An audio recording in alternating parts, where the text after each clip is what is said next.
Hey everybody, what's going on? It's Monday. Yep. And it's movie time. Yep. So hey everybody in the chat. Hey Iris, hey Xánada, hey Tammy, hey Danny. You guys are awesome. And this is another movie that Xánada sent us. Natural Born Killer. Yeah, this is a classic. I've seen this a couple times already, but I hadn't seen it in a long time. Yeah, same here. So I watched it again. It's good. It's better than I remembered it. I had forgot. I think I saw this in the theater. This came out in 1994. This is Oliver Stone, right? Yes, it is. Yeah. Yeah, he's great. And I saw this in the theater, and then I saw it once or twice subsequently, like on cable. But I had like you, I hadn't seen it in a very long time. I had forgotten how batshit crazy this movie is. Yeah, it's like a comic book movie kind of. It is. Let's see. What's the word I'm looking for? It's very extra. It's all schizophrenic. It's very over the top. Yeah. It is in film school parlance maximalist. Yeah. As opposed to minimalist. Yeah. More is more. Yeah. Is the mantra there. Yeah. All-star cast too. Tommy Lee Jones in it. Fucking. What's her name? Fucking. Juliette Lewis. What's that? Juliette Lewis. Juliette Lewis. She's Woody crazy. Harrelson, yeah. Yeah. She's crazy. Everybody too. in this is. Everybody crazy. in this is crazy.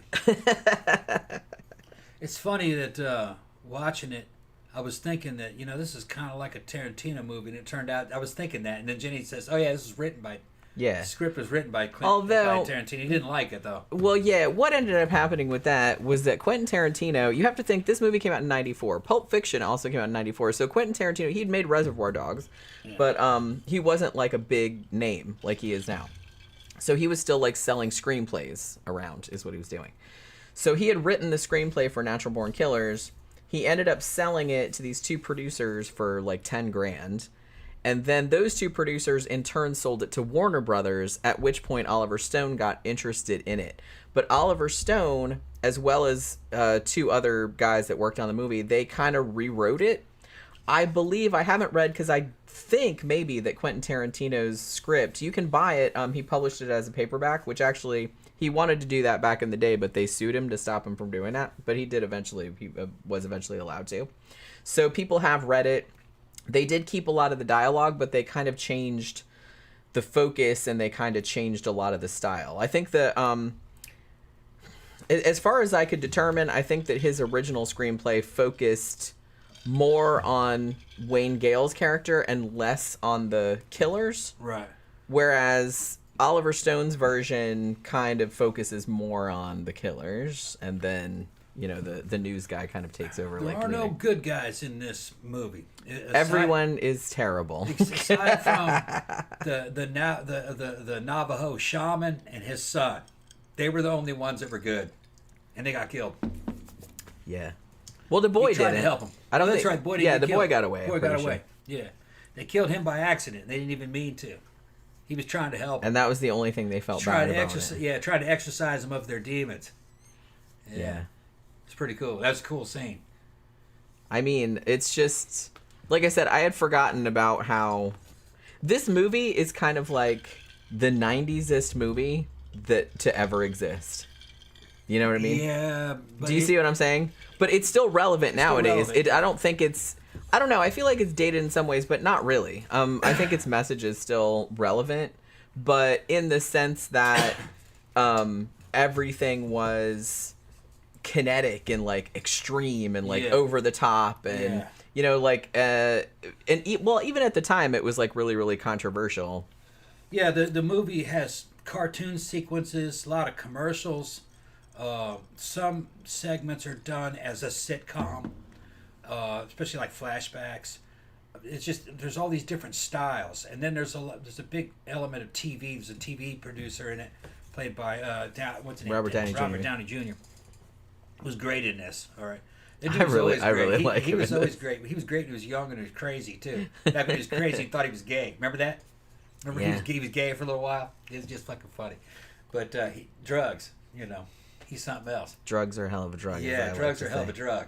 He got caught with drugs and shit. But fucking Downey was the shit. His dad was cool too.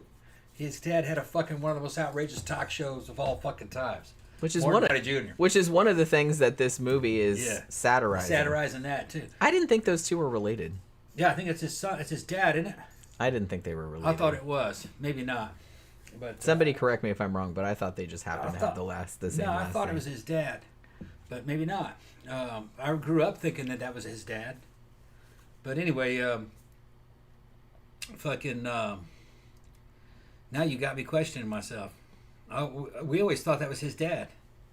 I don't. It very well might be, Yeah. but I thought that I didn't think it was. The one of the things the movie reminded me of is how fucking much television sucked, and it tells you over and over again that television sucks. The fucking the shaman fucking identifies them. He says these are ghosts. They've been watching too much television. Too much TV is Too much projected TV, right across yeah, their chest. Yeah, he's saying his subtitles are coming out as images across them. It's pretty good. And I forgot how canned television was and how fucking vapid it was. Because I haven't watched that shit since internet came out. Fuck TV, you know. I fucking really haven't watched TV series, you know. I haven't watched TV since the 90s, late 90s. I fucking checked out of that shit maybe around fucking 90, 98, 99. Wanted nothing to do with that. Internet was coming. Old internet. I like that better. And nightclubs. But fucking, yeah, TV fucking sucked. I went back tried to watch some damn series that I grew up with, and they're just unwatchable. That everything's so formatted. Canned laugh tracks and shit. And that's in this movie. Well, that's kind of, that's one of the things that he was satirizing. Well, he's specifically satirizing kind of the tabloid TV of the 90s. Yeah. The 80s and 90s, where he's almost kind of making the argument of it being irresponsible for them to cover these types of crimes and murders in this sort of way and like lionizing them and kind of like perpetuating the violence. Now, I will say that I don't think I agree with this, but some critics at the time, like a lot of critics really liked this. Like You I said, it's not his dad. Yeah, I didn't think it was. I thought it was. Okay. No. Like Roger Ebert, again, famously loved this movie. And a lot of critics really did like it, but critics that didn't like it thought it was either too heavy-handed, like with its messaging. They're like, well, TV's bad, well, duh. You know what I mean? Like they thought it was too, like, going after low-hanging fruit. But another thing, another criticism that I saw, that some people thought it was hypocritical because they're like, well, it's criticizing the media glamorizing violence, but that's the same thing that the movie is doing. And I'm like, I can see how people would think that, but I'm not sure I agree with that assessment. It's satirizing everything. Yeah. And like I said, it's I had forgotten how frenetic and like trippy this fucking movie is. I mean, like I said, I'd seen it a couple times, but it's been at least 20 years since I've seen it. Movie. And it's just really one of the most, I mean, it's Oliver Stone takes, because you know how in JFK he used like a bunch of different, like some different stocks and like different styles and stuff. It's good. You should probably say. I saw that in the theater too. But so he kind of did that. But here he just like takes that and just like cranks it like all the way up. So he's just kind of like, he's got black and white footage, he's got Super 8 footage, he's got 16 millimeter, he's got 35 millimeter, he's got like all these different kind of stocks, like old like TV looking for like video. He's got like all that kind of stuff. There's animation in there. There's old commercials in there. There's like clips of like nature documentaries and like old sci-fi movies and old TV shows and stuff. And it's almost like a collage art piece. So the style of it is really singular, and I think that's like really one of the best things about it. And I can see how I was watching this one review of it, and the guy was a lot younger than me. And he was saying, a lot of people like recommended I watch this. So I sat down and watched it, and he's like, for the first 10 minutes, I was just like, yeah, this is not for me. It's too much. You know what I mean? It's just assaulting your fucking eyeballs. But he's like, as I watched it, he's like, I kind of slowly got into it. You know what I mean? Yeah. But I understand if some people can't watch it because they think it's like headache inducing. I get that. But it's just kind of like, if you let it, this is one of those movies that you have to kind of get on its wavelength, or you're not gonna vibe with it. It kind of gave me the same vibe as, like Fear and Loathing in Las Vegas, where it's just kind of like, if you're not gonna take the journey with it, then you're probably not gonna like it. Yeah. You really have to just kind of... It dictates to you what reality is. Pretty much. And this reality is highly distorted. Like, everything's satirized and given to you in, like, real vapid TV format. Even like the abusive backstories of these kids, their upbringing. You know, fucking the girl was sexually molested by the dad, and all that is just made as like a cheesy TV. Like it's funny. Like it's funny. Yeah, it's all satirized, and it's just there's like a canned laugh track. Yeah, and it's made as something that's just like really vapid and hollow. You know, which is kind of like it kind of was certain elements of the '90s. You kind of you got that feeling from the mass media, and it's very against the mass media too. They talk about the media, that the media was just fucking poisonous. It was altering people's minds and the way that what they think is normal. Eventually, what happens in this flick is that mass murder becomes normal.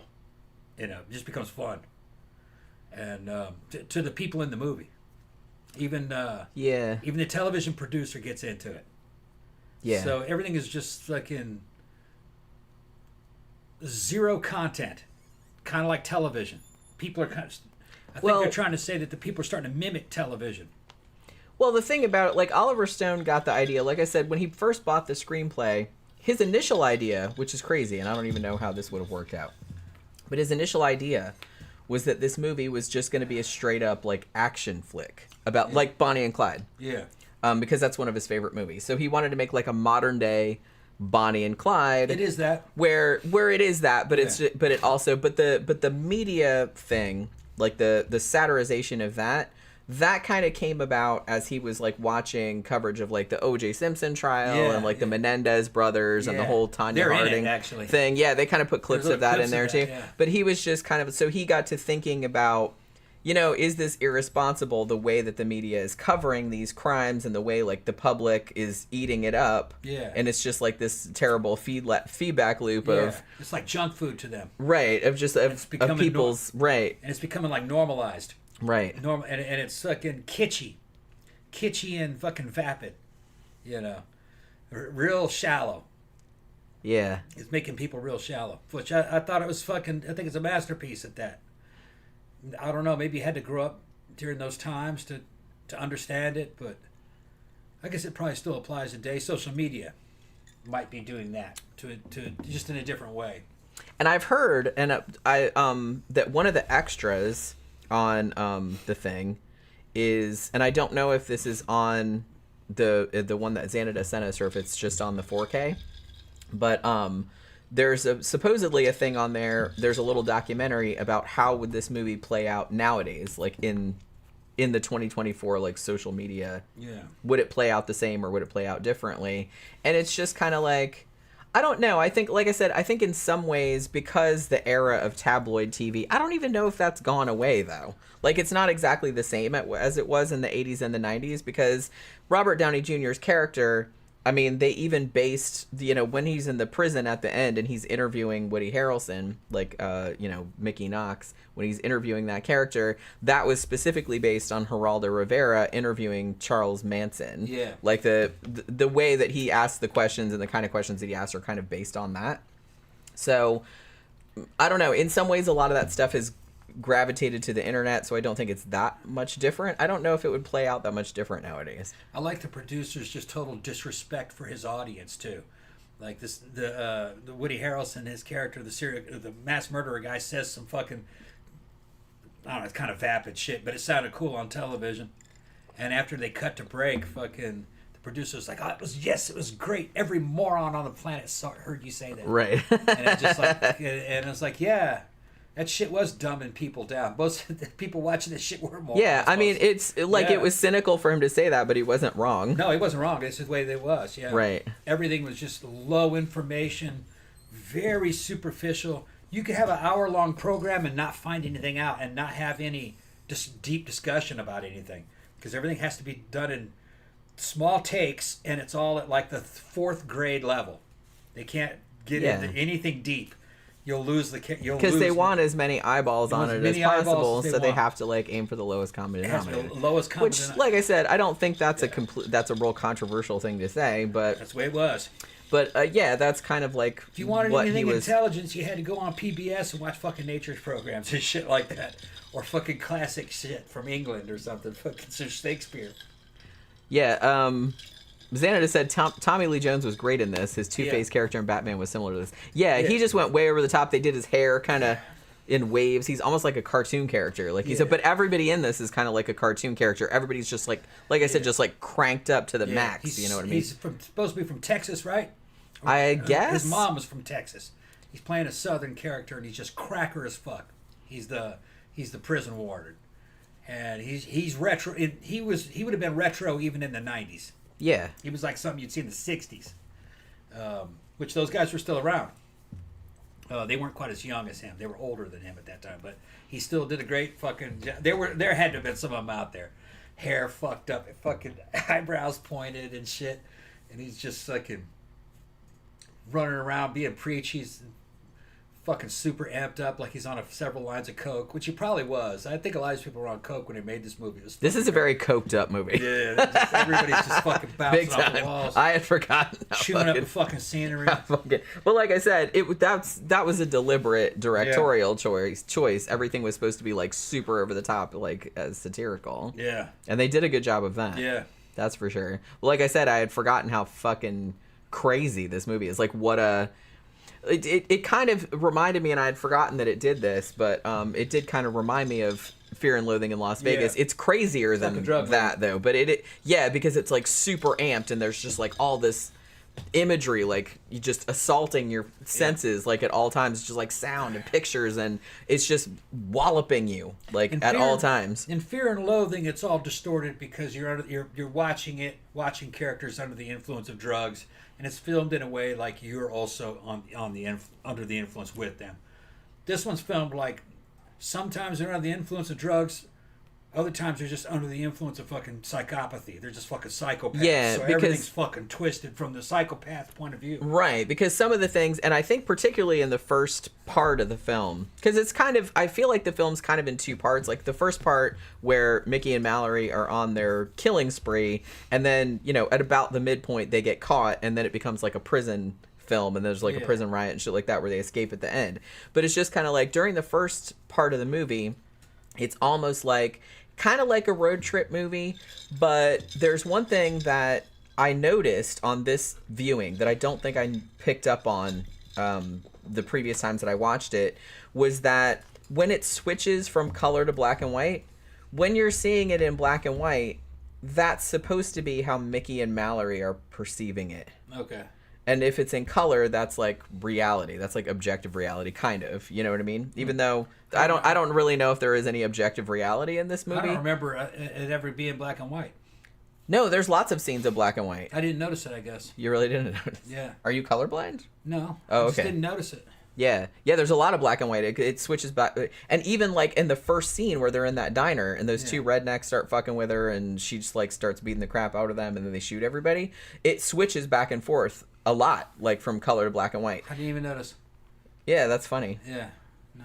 Because one scene in particular, and I think it might even be the opening scene of the movie, or one of the very opening scenes, is where Woody Harrelson is like talking to the waitress at the diner, and she's like asking him like what kind of pie he wants or something like that, and she talks like regular to him, like, hey, what kind of pie you want or whatever, but then you see it in black and white, and she's like a lot more like, hey, what's going on? You know what I mean? Like that's how he's seeing it, but that's not how it really is. So from the beginning, you're kind of primed to not see anything as reality. Like I said, this is one of those movies where you definitely just have to like get on its wavelength, because it's like not Naked Lunch. It's not trying to portray. Did we ever review that? I don't think we did. Oh, we watched it. We rewatched it the other day because I was like, I've been wanting to rewatch this forever. Yeah, we should probably like review that one of these days, because we just watched it like a couple weeks ago. But yeah, this is one of those movies where you definitely just have to let it do its thing. You know what I'm saying? Murder Hornet was talking about Rodney Dangerfield was cool in this. Rodney Dangerfield was so fucking good in this. He's not in it a lot. He's only like in the first part. But I think this is the only dramatic role he ever did. You know what I mean? He was in a lot of movies, but he was usually in comedies, obviously. And he did like, a lot of stand-up and shit like that. He's iconic. He's a legend. But in this, he plays Mallory's dad, when they do the flashback scene and they do like this whole sitcom, like I Love Mallory, like it was I Love Lucy or whatever, and it's like this cheese dick sitcom, like with a canned laugh track and all this other kind of stuff, and they're saying like all this fucking horrible kind of shit, like, you know, just talking about all this horrible child abuse and molestation and all this other kind of stuff, but they're talking about it in a way that's like, then they have all this canned laughter and stuff, and it's kind of makes it even more horrifying. Rodney Dangerfield plays her dad, and he is chilling in this, and it's just so great because I've never seen him. I don't think he did another dramatic role, but man, he plays an excellent scumbag. He was just awful in this. I mean, he was just like the lowest fucking scum. Yeah. And he was just so believable. And the crazy thing about it, I was reading some shit about behind the scenes stuff about this movie, and they were like, Rodney Dangerfield, he didn't really get it. He didn't really get what they were going for, and he had a real hard time playing this role. Like, he was just kind of like, I don't really know if I want to do this, and you know, there's that one scene which is in black and white where you're led to believe it's him, like, you know, kind of squeezing her butt, like his daughter's butt. They had to get to, like, he wouldn't do it. They had stand-ins. So they had stand-ins. They had like stunt doubles to do that. Like, so that's not his hands and that's not her butt, because he's like, I'm not doing that. So it made him like really uncomfortable, which is crazy because he just seems a natural. I mean, he just seems like naturally a complete scumbag, which is nothing against him. Obviously, he's dead now, but he was just so good in this, and he got like a lot of praise for his performance at the time. But he had a really hard time like with the role. I think once he saw it, he probably understood what it was. Yeah, maybe so. But yeah, he just had it because, like I said, that's not the kind of role that he would normally play. But I think Oliver Stone wanted to cast him against type, and it was the same kind of thing. Why Woody Harrelson, I don't think was the first choice. I think Michael Madsen might have been. Who was, you know, in Reservoir Dogs and millions of other things.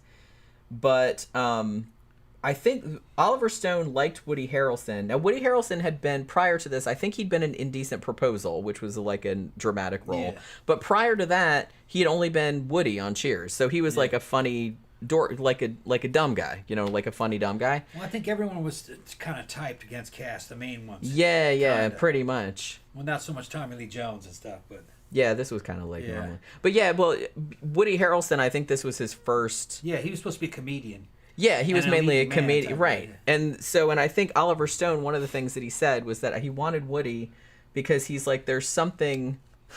He's like, I love Woody, but there's something trashy about him. Like, and I knew exactly what he meant when he was talking about it. He's like, he looks kind of like he's from Kentucky, or like he's white trash or something like that. And that's what he wanted for that role. Like, so he wanted Juliette Lewis. And that's what he said about her too. And he said, and that's the thing that I liked about her as well, is that they don't look like upper class people. They look like believable in those roles. And Juliette Lewis, he said kind of the same thing about her, that that it's like she just comes off as kind of like trashy, like white trash, and also like not in an insulting way, but that's but you know, but I mean, that's in kind of the role that he wanted her in. And he's like, and also if you look in her eyes, she kind of looks like, he's like, she's adorable, but also she looks kind of crazy. Yeah, kind of crazy. I don't think she's a Scientologist, I believe. I think she is. And I've seen some interviews with her, and there's a few screws loose. You know, she seems a little she seems a little unhinged. She's not a genius by any means. She's great in this, though. Yeah, although, you know, her career, she just kind of vanished. I don't know what happened to her. Maybe she get married or something. I have no idea. Well, like I said, there's so many movies and shows coming out nowadays that it's like there could be actors that are like really big on some show or something, and I don't even know about it because there's so many and I can't keep track. Yeah. So for all I know, she could be super famous, like in some movie or TV show that I don't know about. You know what I mean? Because I can't keep track of everything anymore because there's too much stuff. I just remember her from the '90s, and then she just vanished. Yeah, she was in a lot of shit in the '90s. Yeah, she was real good in, what was that, Cape Fear? Yeah, and that was before this. Yeah, that was before this. Like, but the only thing, she'd been in Cape Fear where she was still a teenager, I think, or she was playing a teenager. And Oliver Stone really liked her in that. And then I think she was in California with a K. wasn't Christian Slater in that? I feel like he was. I haven't seen that in a long time. And she was in that I think she kind of played a villain in that too, but I think Oliver Stone was like, there was just something about her that made it believable that she'd be a psychopath. One thing that he wanted her to do that she wouldn't do was that, because she's a scrawny little thing, Yeah. particularly in this movie. And he's like, well, I want you to like work out and kind of bulk up a little bit so you look more like a tough chick. And she said no. She's like, no, I want to look like, she said, I want to look like a pushover because then it's scarier that I can actually like fuck you up. She did take kickboxing and stuff like that, so it would make it like believable that she could like actually punch people and whatnot. But she wanted to look like a little scrawny thing, so people would like underestimate her in the role. But then when she did bust out and like start fucking people up, like it would be more disturbing because she didn't look like she could do that. You know what I mean? Which I think was actually like I think that was a good choice. I think that came across really well in the film. You know what I'm saying? But let me see. Part of her being scrawny fucking made her look the way that she did, though. And like they said that she was like, she wanted to look like lower middle class. There's something kind of lower middle class. Yeah. She did kind of have that look. There's a lot of girls that look like that. Yeah. You go up in trailer parks. There's a lot of them like that. Well, I think that's why Oliver Stone. I think that's what he meant. Like they had both of them have that look, particularly in this movie. Yeah. And the thing about her though is I think that made it stood out is that she was sweet though, and there are a lot of them that are like that in there. You know, they don't have any money, but they're just sweet. You know. Yeah. And she has a very sweet personality, and she looks like she doesn't know what's going on. If you look at Cape Fear, she doesn't know what's going on. Yeah, well, she plays an innocent in that film. Right. In this one, she plays a psychopath. Well, in the beginning, though... But she's very damaged. Yeah. Both of them are. In the beginning, when you see her before she goes on the killing spree, she's kind of like the same chick from Cape Fear, just that she's in the hood. Yeah. She's in a fucked up house. With Rodney Dangerfield molesting her. Yeah. And the mom who is also the principal's secretary from Ferris Bueller's Day Off, wearing a blue wig, not doing anything about it. And I had forgotten too that it's like they not only, you know, when she hooks up with Mickey like in the flashback, and he comes to rescue her, and they not only kill the dad, Rodney Dangerfield, like they fuck him all up and like drown him in the fish tank and everything like that. But then they go up and her mom's in bed and she sets her mom on fire. Yeah, she burns her mom up for not doing anything. for not helping her. All right. Then she lets her brother go. She goes, "You're free." Yeah. Although we never do find out what happened to Kevin. We never do. I will note. Okay, so this film when it came out, very controversial. Oliver Stone, the MPAA told him he had to cut some shit out or he would get an NC-17. So he cut out, I believe, 3 or 4 minutes. Most of it, I've looked just real quick at the comparisons between the theatrical version and the director's cut, where all the stuff was put back in. Mostly, it's just scenes that were already in there that were just shortened to make them less violent.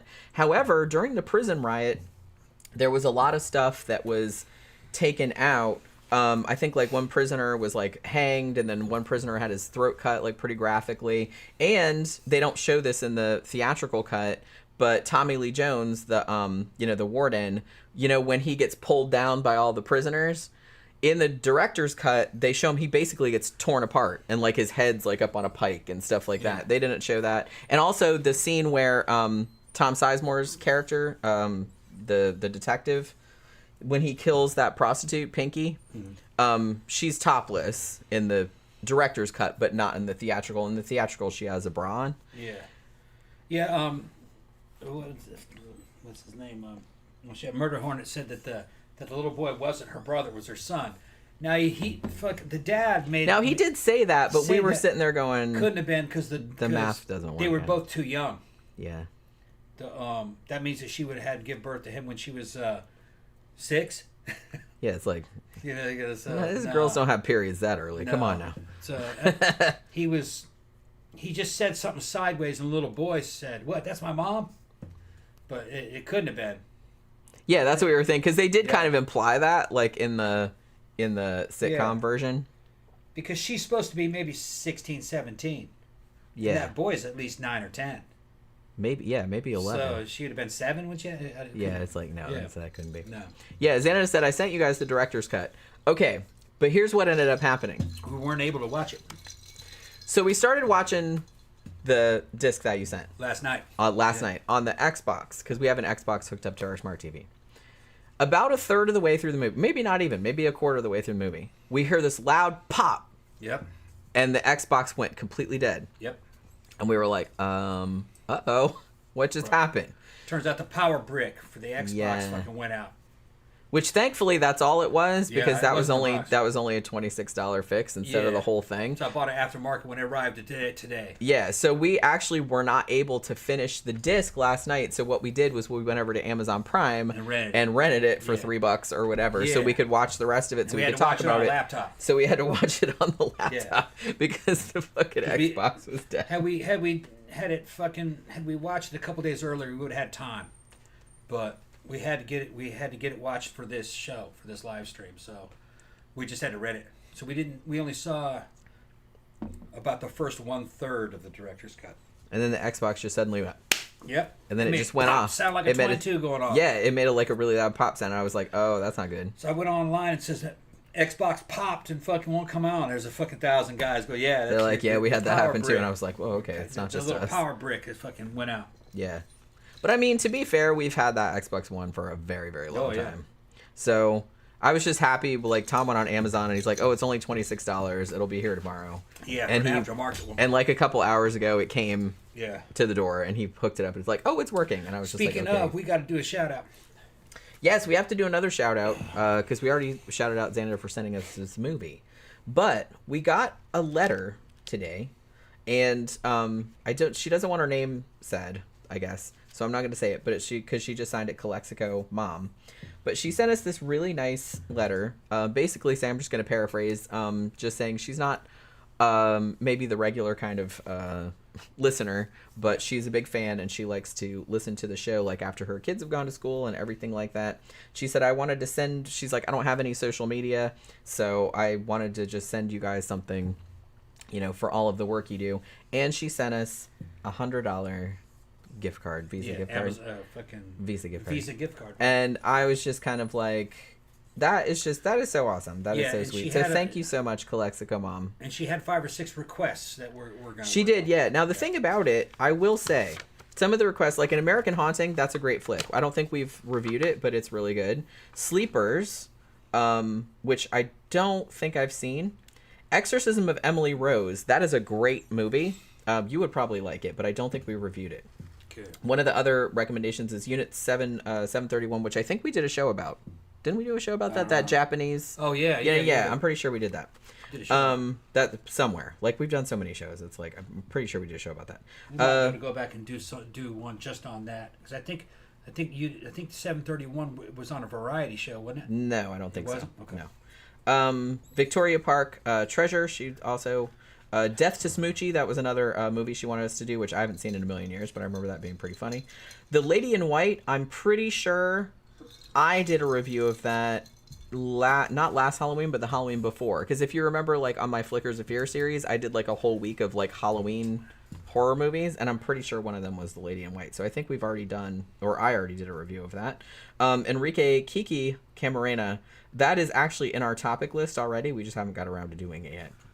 So we will get around to these movies. I'll definitely do Exorcism of Emily Rose, because that's a really good movie. I've seen that a couple times, and you'd probably like it. I don't think you've seen it, but yeah, thank you so much, Calexico Mom. That was really, really sweet of you. We did not expect it, and we always appreciate it. And I like hearing from people that it's just kind of like, yeah, she can't catch any live streams and she doesn't have social media. She can't send a super chat, so she just sends us a check. Yeah, which awesome. That's really awesome. I really appreciate that, like, very, very much.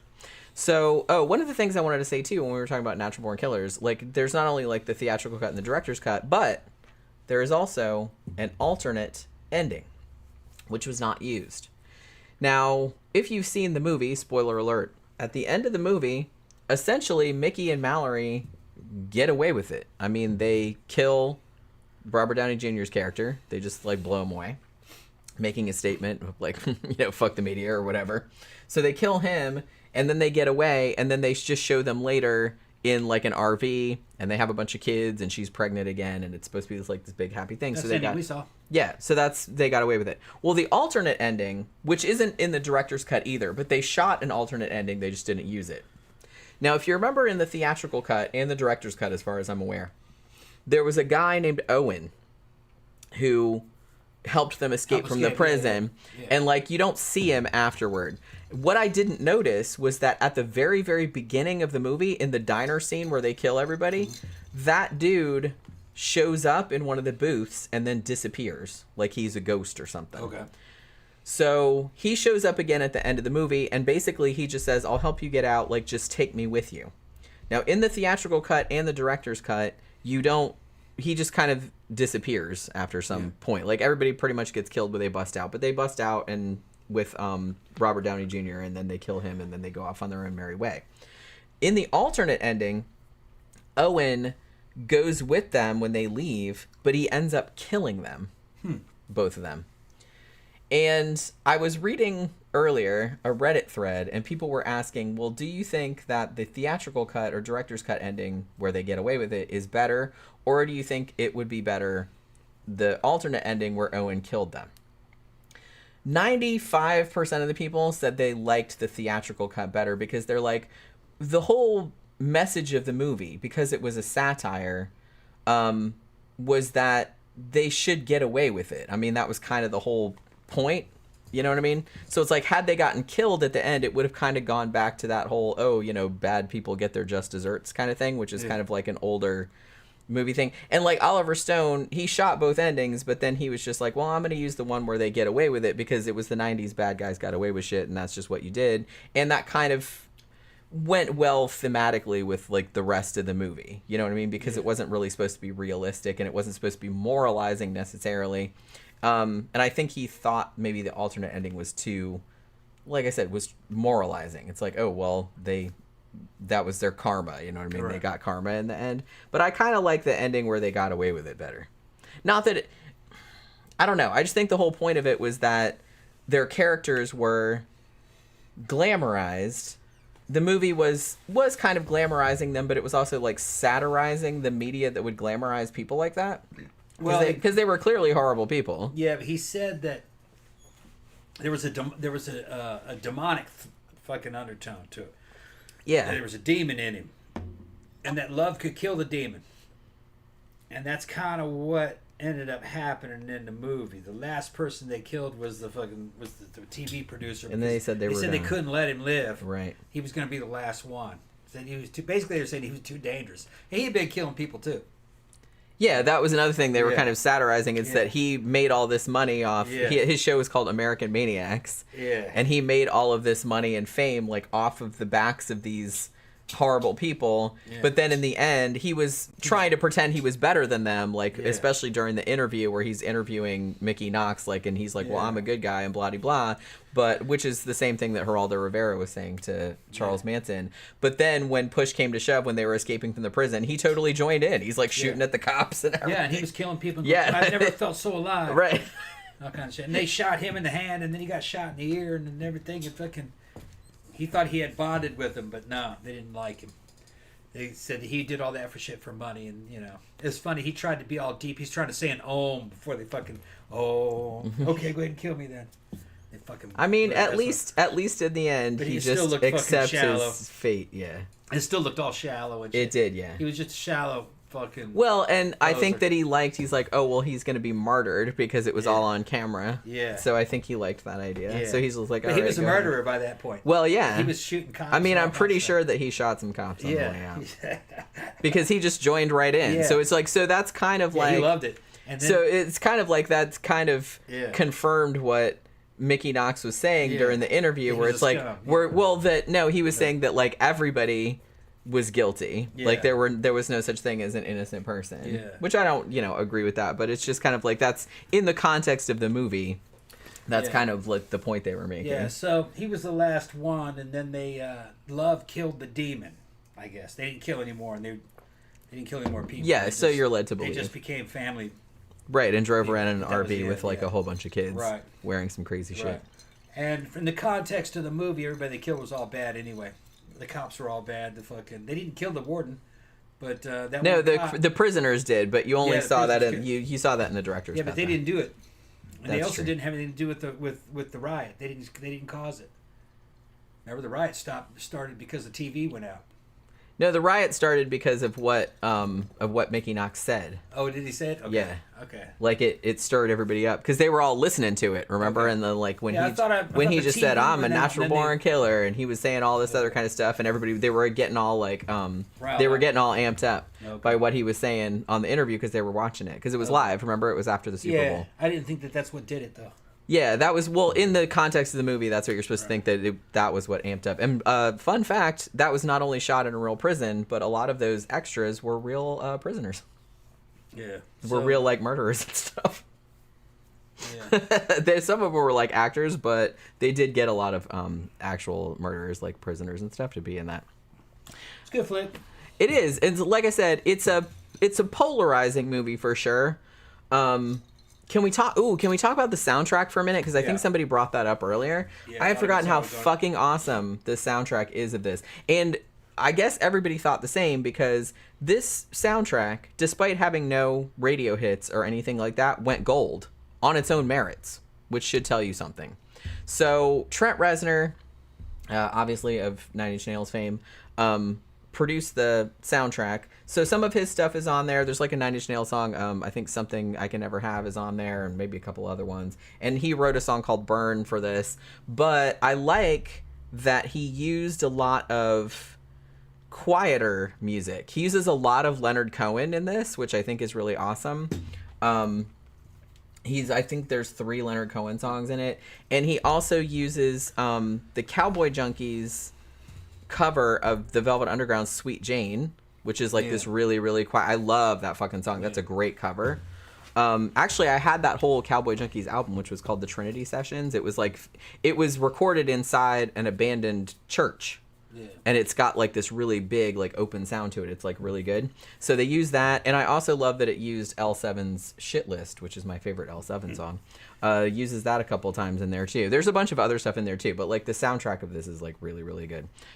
So yeah, I wanted to bring that up. Yeah. And somebody was talking about can I stuff a hot pepper up your ass? Yeah, that was the whole scene. I think Tom missed the first part of that because when Wayne Gale, Robert Downey Jr.'s character, when he was first starting to get like all amped up on the murder thing, and he decides he's gonna tell his wife to fuck off, and then he calls his mistress Ming and telling her how much he loves her and stuff, and that's one of the things he says to her. It's like that he's gonna put a hot pepper up her. Yeah, she dumps his ass though, on the phone, though. Yeah. She dumps his ass on the phone. But it's like that. I don't know. That scene just made me laugh because it's like the first part of it. He's kind of talking to, well, he talks to his wife, and the wife's just like, "Who's Ming?" And it's like, "That's not anybody. It's a restaurant." And then he calls his mistress, whose name actually is Ming, and says, "Well, next time you call the house, or next time she calls you, like answer it as like Ming's Chinese food or something like that." You know what I mean? So it's like, so I like that they kind of called back to that later on. Like you found out, and they don't like draw a lot of attention to it, but I just like thought that was really funny. That was probably like one of the funniest things in the fucking movie. Sass is in the comments. What's up, Sass? Haven't seen you in a while. Yeah, I'm like way behind. Yeah. Yeah. And Slasher Fred said, oh my gosh, we know all about this. Slasher Fred said there was a horror movie that Oliver Stone directed called The Hand. Oh, yeah. Yeah, we're very, very familiar with The Hand. I dressed up as the fucking hand for fucking Christmas. He dressed for Christmas, for Halloween. For Halloween, yeah. Yeah, he dressed up as Michael Caine's character in The Hand. Yeah. For Halloween 2 years ago? I think it was 2 years ago. I tried to get Xánada to watch it. He won't watch it. It's so good, though. It might be Oliver Stone's first movie. It was based on a novel. But it's definitely a horror movie. I saw it when I was a kid, and it scared the fucking shit out of me. And then it's like every subsequent time that I watch it, it gets better and better. Yeah, that's a good horror movie. Well, didn't John Milius had something to do with that, right? Yeah, John Milius and Oliver Stone were both working on The Hand and Conan at the same time, and Conan shows up in The Hand as fucking Mandro. Yeah. Mandro. Which is kind of like a sword and sorcery, like big bulky type character. Yeah, the main character he's a fucking comic book illustrator, and he creates Mandro, who's fucking Conan basically. But if you look at Milius's version of Conan, it's all fucking male warrior virtue, good masculinity. The Hand is about bad masculinity. It is, about toxic masculinity. It is. Yeah. It's like Toxic Opposite Masculinity, of the Kodak. movie. Yeah. The Hand is about keeping possession of things and not letting things go. Yeah. Yeah. Controlling. Yeah. It's a great movie. Yeah. It's a great movie. And we've talked about it a lot. Like, we reviewed it a while back. I think I talked about it on one of my Scare Salon videos because I think I picked it as one of my top 5 movies of 1981. Yeah. So I think I talked about it a little bit on And I there, haven't too. decided whether or not that it's actually paranormal. It could be. Well, they leave it ambiguous, ambiguous. which is good. It could be using the dark side of the force, basically. Right. It could be RSPK, recurrent spontaneous psychokinesis. I mean, I always interpreted it as, none of that was really happening. It was just him. But that's how he was perceiving it. But you could absolutely read it could be both. in a supernatural way also. Yeah. Like I said, I think that's what I like about it is they kind of leave it ambiguous. It could be both. Yeah. Mm-hmm. Xánada said they killed Wayne Gale. I love that name for Downey's character. It's perfect. Yeah, I mean, everybody in this was good. The reason that Robert Downey Jr., in case you wondered, wanted to use an Australian accent for the character was because the guy that and I can't remember what his name was, but he went to like this TV presenter guy who was Australian, and he would kind of like shadowed him for a little while to get into character. And because he spent so much time with that guy, he asked Oliver Stone, can I do the character with an Australian accent? Because he was so used to being around that guy. Yeah. And he was just like, sure, do what you want. But so I think that ended up like pretty funny, actually. Even though, I mean, the Australian, it's not terrible, but it comes and goes. But that's okay. Like I said, everything about this movie is unrealistic, and you just have to like vibe with it. You know what I mean? You have to vibe with its stylistic choices. It's like I said, it's very over the top. It's very, it just assaults your senses. You know what I mean? It's like Pulp Fiction, the tabloid style. Yeah, it's just kind of like, and I can see why, like Quentin Tarantino, like I said, he was mad about it. He wasn't mad about it at first, like when Oliver Stone bought it and, rewrote the script and everything like that. He's like, yeah, whatever, that's fine. But then when he saw the finished movie, he hated it. And actually, he went so far as to say, like, if you like my stuff, please don't watch that movie, because he, like, disowned it. He actually wanted his name taken off it. But they didn't take his name off it. But they just gave him, like, a story credit. It's just a story by Quentin Tarantino, screenplay by blah-de-blah, like Oliver Stone and the 2 other guys. But I don't know if his view of it has softened in the... One review that I saw of it, somebody pointed out, they said, well, it's almost like Oliver Stone like wanted to take Quentin Tarantino's style, or what he perceived as Quentin Tarantino's style, and just like, or he was making the movie that he thought Quentin Tarantino would make, but he went like way overboard with it.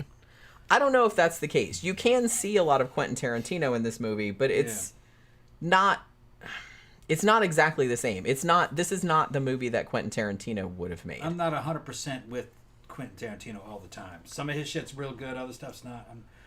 One of my favorite stories that he did was True Romance, and he didn't direct that movie. But he just wrote that. We should review that at some point too, because I really like that movie. But Hateful Eight, I loved it. Fucking Once Upon a Time in Hollywood, I loved it. I loved Once Upon a Time in Hollywood. Pulp Fiction, I loved it. Reservoir Dogs, I loved it. Some of the stuff, Inglourious Bastards, I didn't like it. Well, that was kind of over the top. Yeah, too over the top. I liked Kill it. Bill was too over the top. I liked Kill Bill. I liked Kill Bill. I saw both of them in the theater. I think I saw Inglourious Bastards in the theater too, now that I'm thinking. Yeah, I did. Absolutely. I like him when he's a little restrained. Yeah, I mean, he does have and Oliver Stone has this too. They both have a tendency to, like I said, to go maximalist, to go like over the top, and there's nothing wrong with that. Like look at somebody like Baz Luhrmann, for example, who made Romeo and Juliet and Elvis and Moulin Rouge. Oh yeah, like you know what I mean? Different though. Yeah, but it's the same kind of thing where you just keep like where it's a lot, like the style is like a lot. He's doing musicals though, and a lot of times that's easier to fucking you can go overboard with that, and it's good. I did like fucking, what was that, Death Machine? Tarantino, was it called Death Machine? Death Proof. Death Proof. Yeah, I liked that one. Half of Grindhouse. Yeah, that was like the most over the top. And that wasn't really that over the top. Yeah, I still like that, but I said that's as far. The Robert Rodriguez half of that was way more over the top. Planet Terror. Yeah, that's as far as I'll go. Yeah, and I mean, well, yeah, I guess it depends on the movie. I see what you're saying, because Quentin Tarantino's movies, I've liked almost all of them. I like Inglourious Bastards, but I see what you're saying. Yeah. It is just that much too much. Yeah, it's too much. It's a little extra. Yeah. And so I get where you're coming from with that. I still like it, though. His perfect flick was Once Upon a Time in Hollywood. God, that was so good. And I think we saw that 2 or 3 times in the theater. I loved that movie. And I liked the long version of fucking Hateful Eight. Which I actually have not seen yet. I think that's the only Tarantino film I haven't seen. Oh wait, we disconnected. Hold on. I'm not going to say anything until it says it reconnected. Come on, you can do it. You can do it. Or maybe you can't. I don't know. We'll see. I haven't seen it. I haven't lost it here yet. You haven't lost it here? Well, there's a couple. There's a lag. Yeah. Come on. Please don't do this to me. Hold on. I'm not going to say anything until it says it reconnected. No, we got it. Okay. We're connected. Well, I don't know why it's telling me it's... I don't know why. Okay, whatever. No, we're good. All right, never mind. All right, so I still haven't seen Django Unchained. I think that's the only Tarantino movie I haven't seen. And Xánada said it has over-the-top gore, but the acting was great, I thought. Yeah, that's one of the ones that I still need to see, because I think that's the only one that I haven't seen yet. But it's kind of like this movie. This is... Natural Born Killers is one of the most over-the-top movies you're ever going to see. Like I said, this is... If I wanted to point to a quintessential 90s movie, this is definitely one of the quintessential 90s movies, because it really embodies that throwing everything at the wall, that super extreme aesthetic, you know what I mean, where it's just kind of like all this like really like kinetic like editing and like this really loud pounding music, and it's just there's all this blood and gore, and it's just kind of like we're doing all these different styles, and it's like a collage and stuff. So it's just kind of like I can see if people are that it's too overwhelming or you can't watch it or anything like that, because I had forgotten that it was that over the top. But once I got back into it, I was just kind of like, oh yeah, that's right. Like I had forgot, because I only really remembered I've seen this movie a couple, like 3 times probably. I saw it in the theater, and then I saw it a couple times subsequently. But like I said, it's probably been like 20 years since I've seen it, so I had forgotten how like over the top it was. And so when I was watching it, it took me probably like, I don't know, 5 or 10 minutes to get back into the groove of it, you know what I mean, and like remember what it was like. But in the end, like as it went on like farther and farther, like I remembered, oh man, like I forgot how funny this was and how fucking crazy this was and shit like that. But yeah, what was I saying before about... Oh, I forgot to mention that in the director's cut, because remember that scene where... This is kind of near, well, it's not really near the beginning-ish, but like about a third of the way through the movie, I guess, where Mickey and Mallory are in the hotel room, and they've taken a hostage, and she's like, and you don't know that at first, but then like they look over and she's like tied up in the corner or whatever. In the theatrical cut, in the theatrical cut, I think it's just, like, implied, because Mallory gets mad because Mickey's like, oh, we took this hostage, and, like, he wants a threesome or whatever, and then Mallory gets mad, and she leaves, and then goes and Balthazar Getty, like, you know, gives her head or whatever, and then she shoots him. But in the director's cut, they show Woody Harrelson, or they show Mickey's character, like, actually raping that woman, which they imply that in the movie, but they don't really... But in the director's cut, they actually did show that. So there were some differences, but all of it's been restored now. But the version that we saw, because like I said, we started watching it on the disc that Xánada sent us, but then our Xbox shit the bed. So then we went to Amazon Prime and watched whatever version was on there, and I'm assuming that was the theatrical cut, because that may have been because when I went back and looked at the differences, the stuff that was in the director's cut, that wasn't in the version that we watched. Okay. So we saw the theatrical cut. We can always go back and just so we'll go back and, yeah, because like I said, I was curious, because once I found out that there was a director's cut that was like 4 minutes longer, and then I went to this site that had screenshots of all the differences Yeah, and like okay. what time stamps they were at.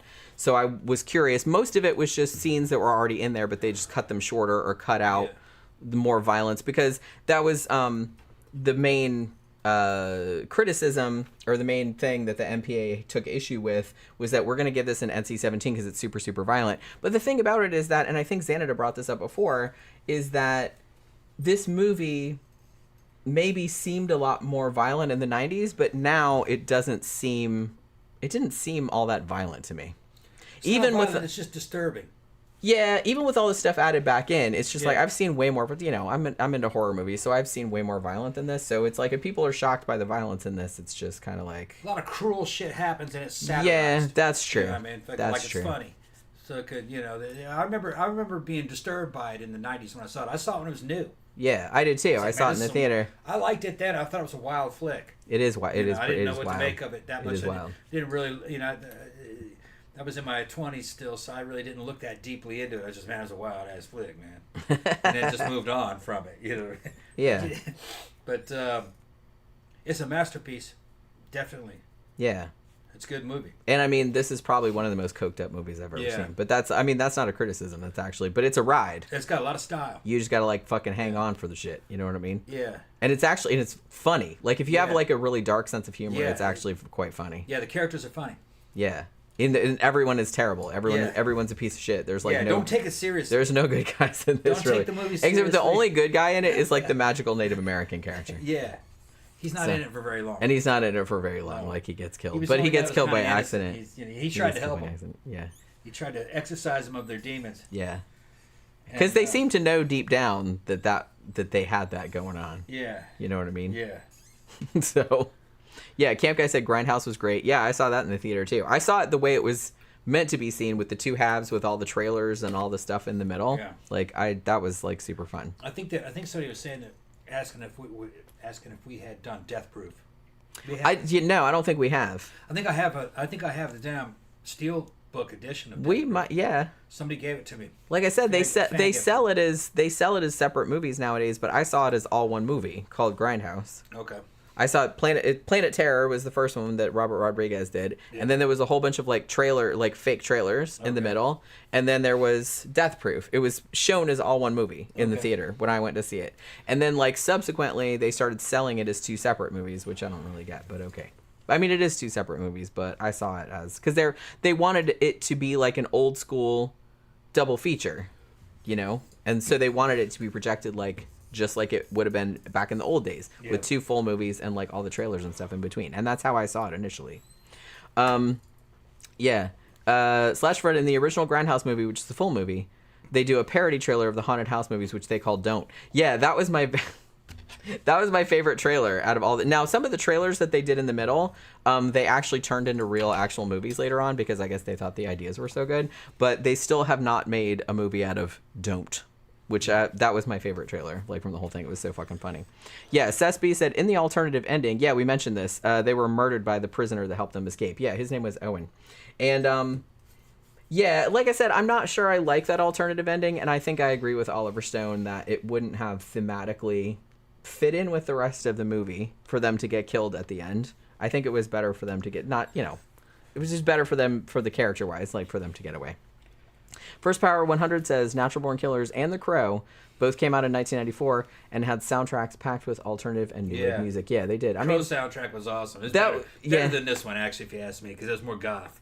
This one also had one also had Patti Smith on it. Now that I'm thinking about it, there was a lot of good shit on this one. Well, and the thing about it was that the '90s, which is one of the things I kind of bitch about a lot on the Sidetrack show, was that the '90s was when goth and punk and alternative and stuff like that went super mainstream. Yeah. You know what I mean? So prior to that, you'd get some slasher movies in the '80s and stuff that would use Bauhaus or 45 Grave or something like that, but it was rare. So when you rented something like that, you were like, holy shit. Yeah. You know what I mean? It was this big deal. But then in the 90s, suddenly it was kind of the hip cool thing to do. So a lot of movies had that, That's too bad that Brandon Lee got killed during The Crow, man. It really is too bad. Yeah. Yeah. Although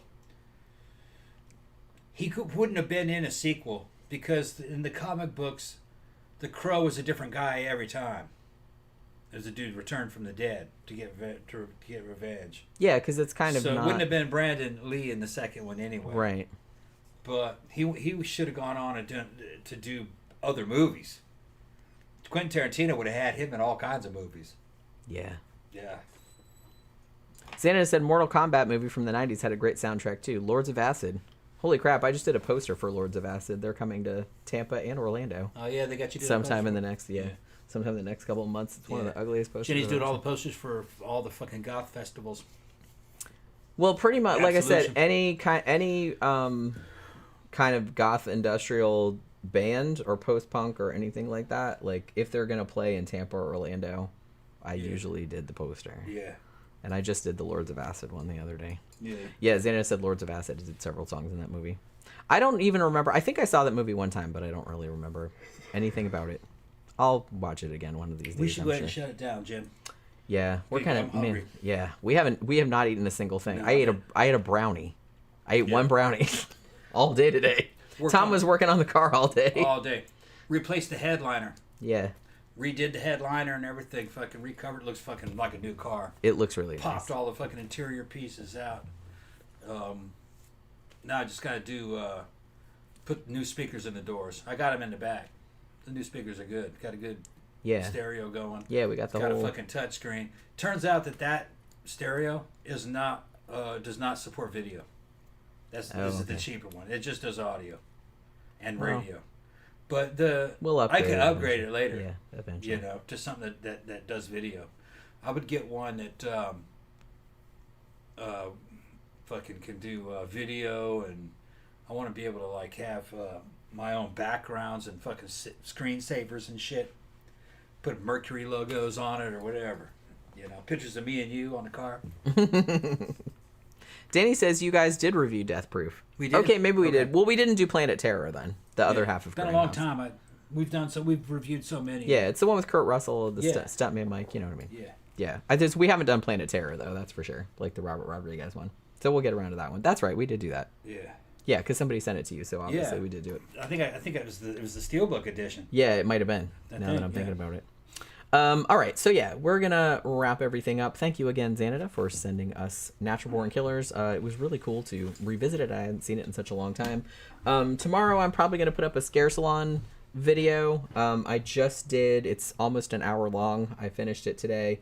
It's a book versus movie comparison of The Ritual, which was a movie that came out in 2017, and maybe a lot of people don't know this, but it was based on a novel by Adam Neville, whose stuff I've reviewed before. So I did a whole like very elaborate like breakdown of the differences between the book and the movie, which were many.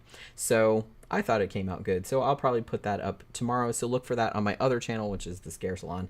And then Wednesday night we're going to be doing a show about this was something that somebody had recommended to me, and then I put it in the poll and it won. We're talking about the Stockton State Mental Hospital, or insane asylum as they called it back in the old days. We're talking about like the history of that. They found a bunch of bodies under there like a few years ago and stuff like that. So we're going to talk about that. That should be fun. So hopefully you guys can drop by for that. Thank you very much for dropping by this evening, and we will see you guys again on Wednesday night. Good night.